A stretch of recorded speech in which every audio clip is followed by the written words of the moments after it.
Do you know how we feel when you make the move? My body language notwithstanding. If I get you accurately, you said when... Hello, ladies and gentlemen. Welcome to Issues with Dr. Stan. Today, I have an interesting story to discuss with you.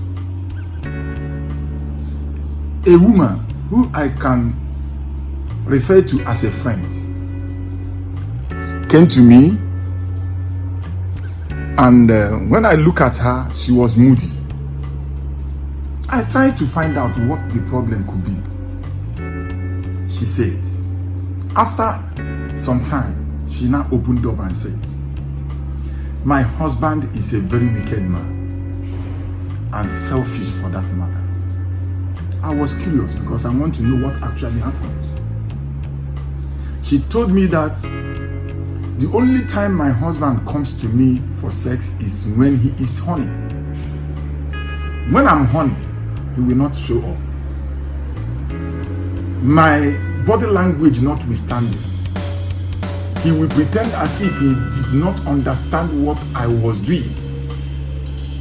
He only comes when he is horny, when he needs me. But when I need him, he's nowhere to be found. And this thing has happened not once, not twice. It has been happening for a very long time now. And I'm getting tired of it. And she said again, if I go outside now, people will say I'm cheating on my husband, but they will not know he is the cause. In my reply, I said, madam, if I get you accurately, you said when your husband is horny, he will come to you. She said yes. And when you are horny, you'll be telling him you are horny through your body language, not even by verbal word, by body language. She said yes. What if he did not understand that body language? That is number one. If when he is horny, he will come to you. What stops you from going to him when you are horny? She said, no, now. I am a woman, for God's sake.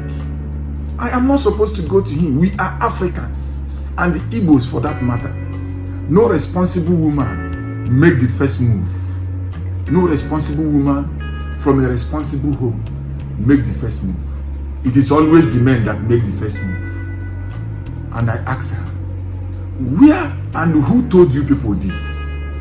Who said that when a woman made the first move, she is no longer responsible? That when a woman made the first move to tell the husband that I am horny, I want you to bang me, I want to make love with you, I want to make sex with you, and it will be termed a loose woman, and she will be called names by maybe people around? Who said that? It is your marital right to demand it when you want it. Who initiated it does not matter. What matters is the satisfaction that both of you drive at the end of the day. You can make the move. Let me tell you, do you know how we feel when you make the move? Men will attest to what I'm about to say. We feel special. We feel needed. We feel honored. We feel loved. Each time you make the move first, it makes us love you the more. It makes us appreciate you the more. Each time you make the move first. That is why some of you will be in your houses. You will be losing your husband to these small girls. In the name of, you are not going to make the move. You are lying down on the bed with your husband. You are horny. You needed his dick inside you. You are not doing anything. You are rolling on the bed. Unless the man make the move, you cannot make the move. Who said that? You have every right to make the move. Learn from some of these runs girls. They are intelligent as far as sex is concerned. That is why your husband can leave Aba to Owerri unplanned to go and meet that his runs girl. That is why he can leave Onitsha to Asaba to go and meet that his girlfriend.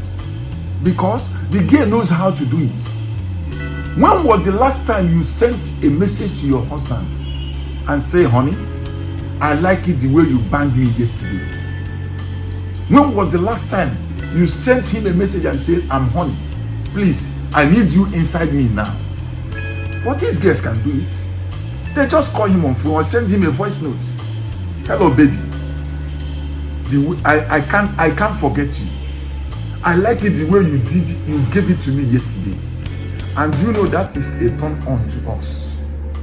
When was the last time you spoke to your husband in that manner?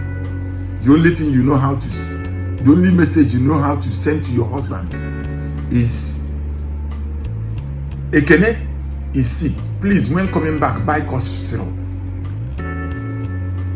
Amaka says that she wants to eat meat pie. Please buy meat pie and ice cream for her when you are coming back. When was the last time you told your husband, I am honey, I need you? When was the last time you sent him a message that the way he gave it to you 2 days ago was very sweet? When was the last time that after having sex with you, you looked at him and said, thank you very much, I enjoyed it? When was the last time did you do that? Who told you cannot first initiate it? Must it be men always? If you are honey, go to your husband for sex. If he's lying down to sleep, wake him up with his dick inside your mouth. Shift his buttocks. Put your mouth there, suck him. Let him feel that he was dreaming. And at the end of the day, he will wake up and meet you doing the right thing, and he will know that this is not actually dream. This is a reality. Give him what he wants. Romance your husband. Touch your husband. It cannot be always the men, always. I am telling you again. When you do that, we feel special. We feel wanted. We feel needed. We feel loved. And every man needs that in his or her life. Show your husband that you care. Give it to him. And don't always wait for him to initiate sex first. It is not wrong. It is never a taboo. It is never a sin to be the first person to initiate sex in your marriage. He will be proud of you if you do. If you doubt me, try it this night and you will wake up in the morning with thanksgiving in your mouth. Thanks for watching, and I plead with you to tell others, tell your friends to tell a friend about this channel. We promise you will never regret you did. God bless you.